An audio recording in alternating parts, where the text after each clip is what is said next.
Hi, my name is Aidan Thomas. I am the breakfast show host at Heart FM.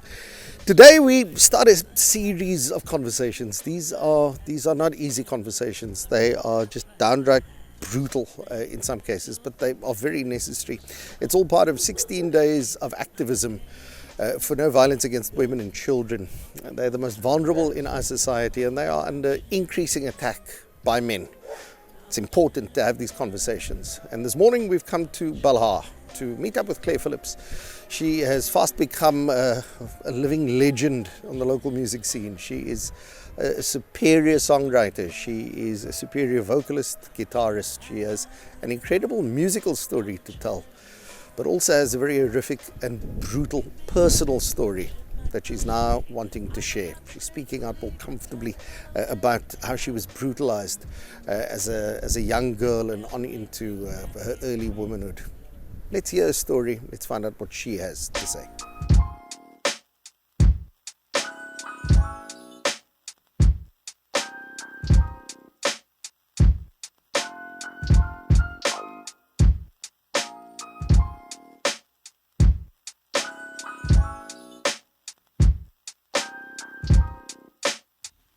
Yeah. Today is probably one of the most difficult days because I avoid the spot. Yeah. I avoid this area, you know. So what today feels like, if I can describe it, is like, you know, when you have a wound now and you get a roofie and you pull that roofie off. Yeah. So that's what I'm doing here. But I'm pulling the roofie off in the hope to give someone else strength to speak out. And also, it's around the corner from home, from your safe space. 2 minutes. It's just there, you know. It's not some far removed place that you never need to see again. By hook or by crook, you've got to end up coming past there all the time. I have to drive past here all the time. But I think even just standing here with you is part of the healing, you know. To be able to reclaim the space. Yeah. To stand here and say, yes, that happened to me from here to the street, but the space doesn't just represent that for me. I forget sometimes that there are other memories, good memories, that I had on this field with my friends. You know what I mean? Picking those yellow flowers. What is that? Siervyegoed that we used to eat. Siraks. Yeah, that stuff. And you didn't care if dog peed on there, whatever it was. Yeah. So, I mean, I can stand here today and we can laugh about it, but I don't think you will ever be able to imagine the amount of strength I need to stand. Yo. You know, there are so many perpetrators in my life, and if I watch their lives and I look at where they are in their lives now, I wouldn't wish that on my worst enemy. You understand? So yes, I can go make a case. Yes, I can put myself through all of that. But at the end of the day, Aidan, forgiveness is not for him. People get that so wrong. They think, now I'm gonna forgive you, it's for you. Nah, bro, that forgiveness is for you. So, do I forgive him? Yes, I do. Do I have the strength to confront him? I'm getting there. But I will step up to him when I am ready. And whether he admits to it, whether he apologizes for it, that's me taking what he took from me back. The painful thing about not only your discussion, but the discussion with so many women has been repeated violation, multiple instances. It's not a one-off event in the life of a young girl or a young woman. I speak more and more to women who are speaking out, saying at different phases in their lives, different things that happen to them in different contexts. In your case, it was systematic, it was patterned, it happened here, but it also happened at school. It happened, you know, on the field on the other side of the road. Over there. And these are all different perpetrators. Yeah. But taking advantage of the same vulnerable young life. For the longest time, I walked around thinking I had an invisible sticker on my head that read free sex. Because that's literally what it felt like. I could never understand that. But in my healing, I discovered that, you know, darkness is drawn to light. And my light is they try to dim that, they try to take that from me.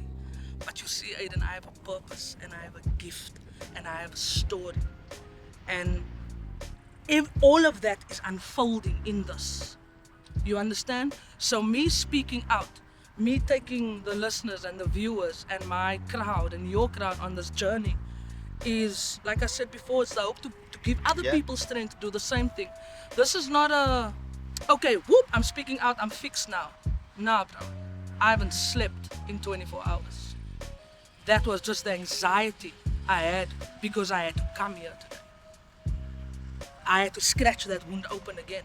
So now I have to retreat again and heal. There's this conversation that goes something like, if you tell anybody, they're not gonna believe you. 50% of the time, yes, 50% of the time, no. In my case, there was none of that.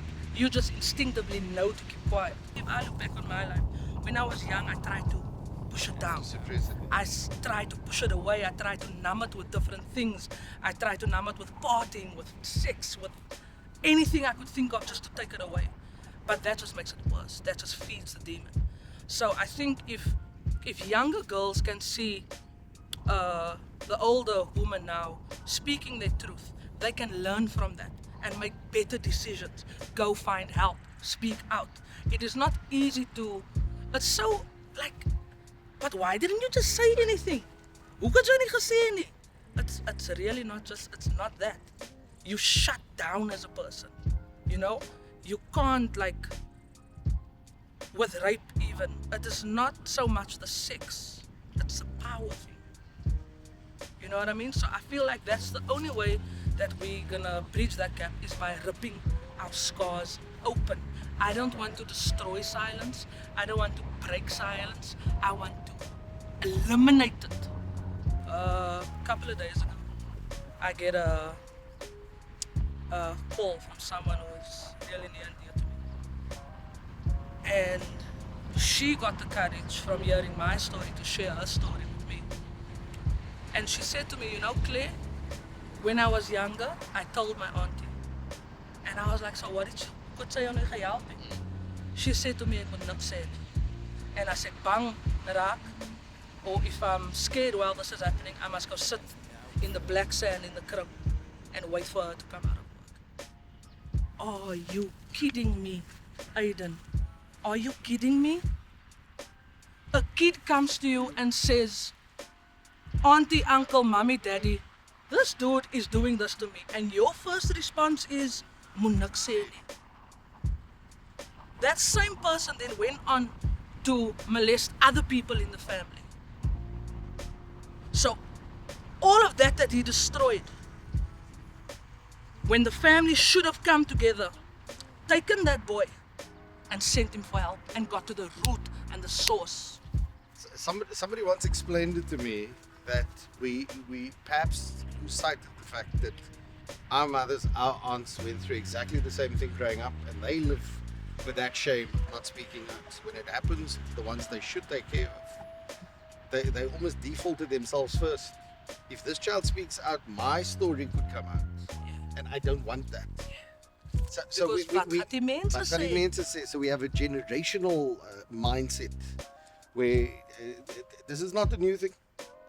It's been happening for generations, yet it's now perhaps, I think now that we are empowering young women, young girls to speak out, to take action, to tell their truth. Now the stories are coming out. It doesn't mean that the acts weren't being committed. Yeah. Our people for the longest time has not been proud of the story, proud of the history. I was watching something that Losha Cooper said and it moved me so much.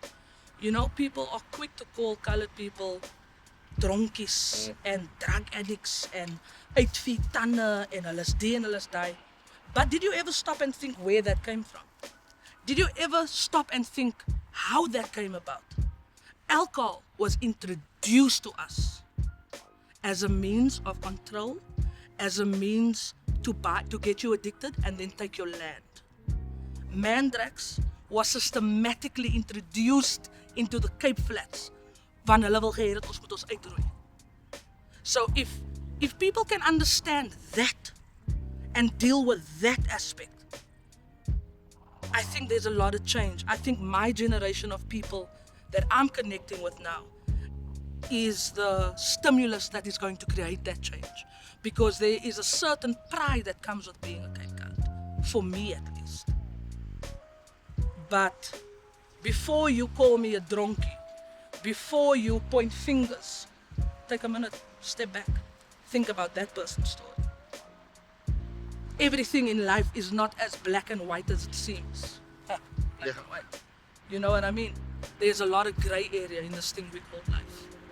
Claire, we're using your story to kickstart the 16 Days of Activism campaign. We're looking to tell as many stories. Now, there are people who are heavily opposed to 16 Days of Activism. They say it's a talk shop, it's a token attempt at drawing attention.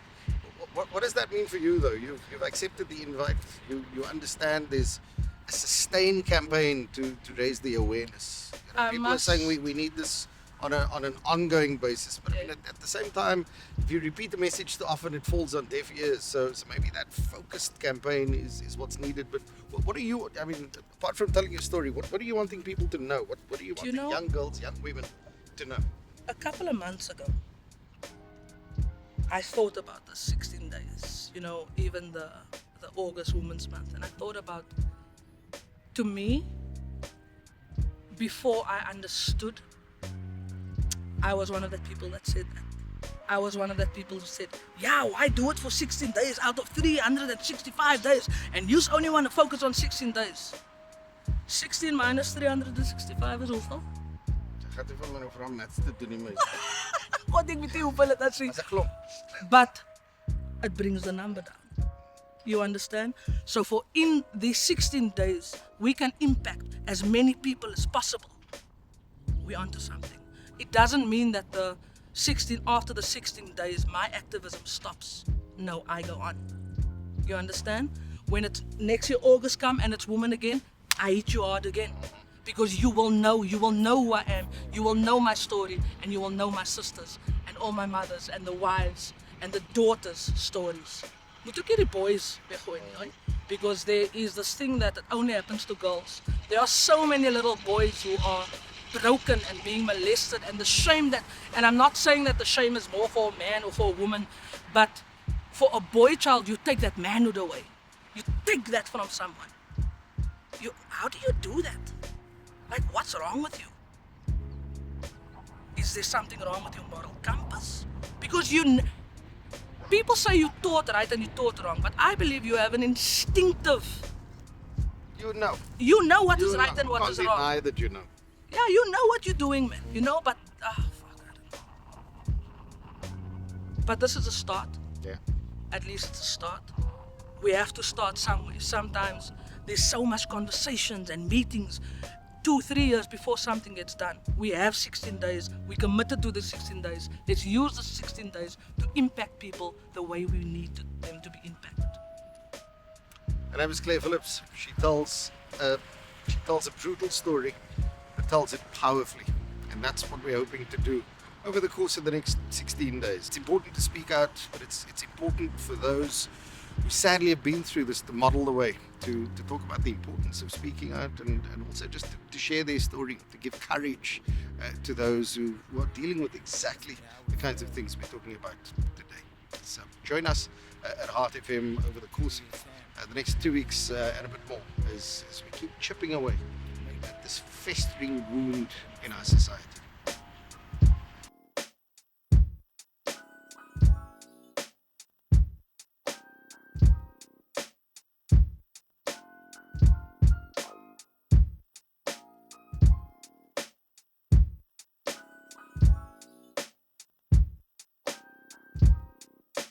The song Champion gave me the courage to speak my truth, even though my voice shivered, even though my legs wanted to give out under me. I stood firm in my truth. I am a champion, and you are too.